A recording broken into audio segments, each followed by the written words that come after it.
Нигина Амонқулова овозхони шинохтаи тоҷик дар соли 2017 сарояндаи маҳбуб дониста шуд. Бино ба як назархоҳии маркази назарсанҷии Зеркало, аксарияти пурсидашудаҳо гуфтанд дар соли равон бештар аз ҳама оҳангҳои Нигина Амонқуловаро гӯш карданд.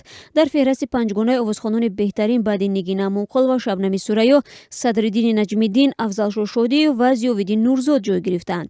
Назархоҳии мазкур аз 15 то 18 декабр дар миёни 604 нафар ва тариқи телефон анҷом шудааст. Синни пурсидашудаҳо аз 16 ба боло будааст. Тибқи назарсанҷӣ 14.9% Нигина Амонқулова, 8.1% Шабнами Сурайё ва 6.2% Садриддини Наҷмиддинро ба ҳайси овозхони дӯстдошта ном бурданд. Дар ин баробар Афзалшои Шодиро 4.3% ва Зиёвиддини Нурзодро 4% пурсидашудаҳо сарояндаи маҳбуб гуфтанд. Ин назарсанҷӣ дар ҳоле анҷом шуд ки Нигина Амонқулова имсол дар саҳна кам пайдо буд, вале бо ин ҳама оҳангҳои ин овозхони шинохта дар шабакаи иҷтимоии YouTube шунавандаи зиёд дошт. Шабнами Сурайё дар давоми сол дар дохили кишвар чанд барномаи консертӣ доир кард ва баъди чанд соли дар рӯйхати сиёҳ будан дар ҷашнвораҳои давлатӣ тарона хонд.